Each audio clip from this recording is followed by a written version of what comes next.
샬롬 10월 4일 수요일 아침입니다. 오늘 하루도 좋으신 하나님의 크신 은혜가 여러분의 삶 가운데 가득하시기를 간절히 빕니다.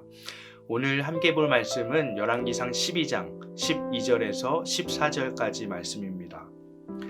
3일 만에 여로보암과 모든 백성이 르호보암에게 나아왔으니 이는 왕이 명령하여 이르기를 3일 만에 내게로 다시 오라 하였음이라.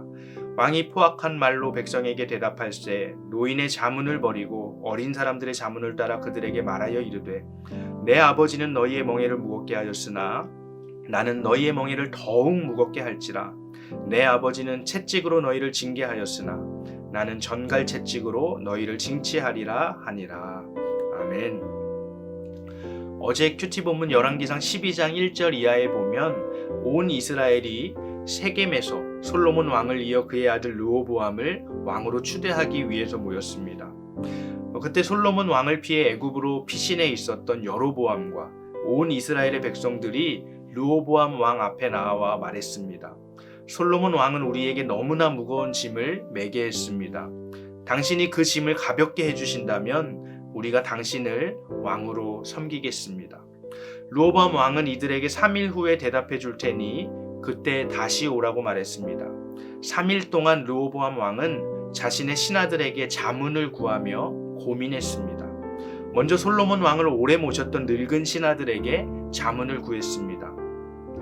그들은 백성들의 요구대로 해주라고 조언했습니다. 또 다음으로 자신과 함께 성장한 젊은 신하들에게 자문을 구했습니다. 그들은 오히려 더 무거운 짐을 백성에게 지게 하라고 조언했습니다. 정반대의 그 조언들 중에서 르호보암은 어떤 조언을 받아들였을까요?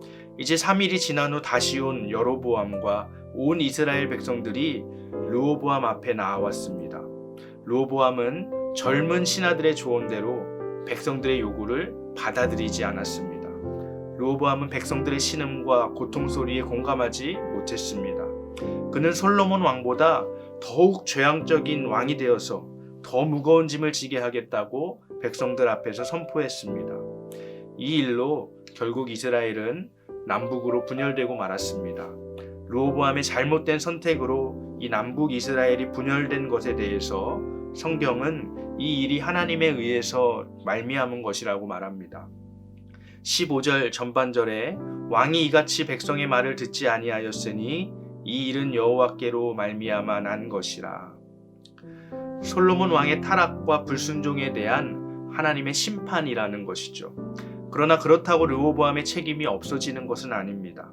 르호보암은 하나님께서 주신 자유의지로 백성들의 요구를 무시한 것이지 로봇처럼 하나님이 시키는 대로 행동한 것은 아닙니다.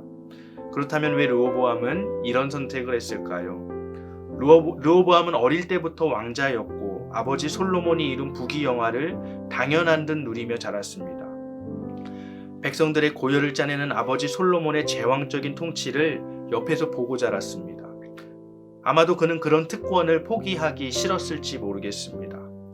또 고난을 모르고 자란 그는 백성들의 고통에 공감하지 못했습니다. 만약 그가 백성들의 신음소리를 듣고 그들의 고통에 조금이라도 공감했다면 아마도 늙은 신하들의 목소리를 들었을 것입니다.